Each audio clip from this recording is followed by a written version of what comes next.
Well, let's get into it. iPhone SE3 is on the left, iPhone 17 is on the right. And let's go and load up some applications. Now, number one, the SE3 is still going to feel pretty fast, but look what happens when you close out of an application, right? Look at how much slower it is on the iPhone SE3. Even if the iPhone SE3 was insanely fast, let's say it had the greatest chipset, you still have to wait for this button to kind of register on the phone.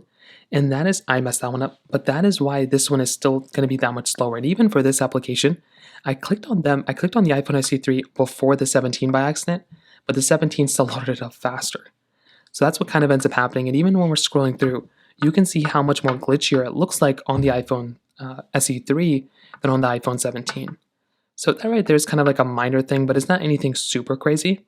Now they're both going to be giving you, like I said, good capability and everything like that, but the iPhone SE3 is going to be significantly slower. So that is always one of those things you're going to have to remember. Like if you're going to go through and get somewhat of a newer device, you're definitely going to be getting somewhat of like an older type of experience on the iPhone SE3, right? Even app opening and everything like that, the chipset is not too terrible on the iPhone SE3.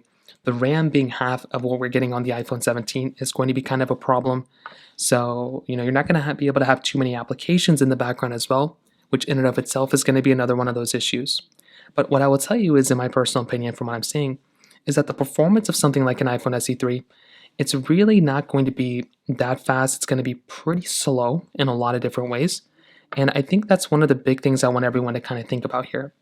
Like if you're going to go through and pick up a device, the constantly clicking the home button is one of those issues here. It makes the phone feel significantly slower. So that is going to be one of those things you're going to end up seeing. So if you're going to go through and pick up a device, I would just kind of think about looking towards something like an iPhone 17 way more than I look at something like an iPhone SE3. And this phone genuinely just doesn't make that much sense to buy anymore.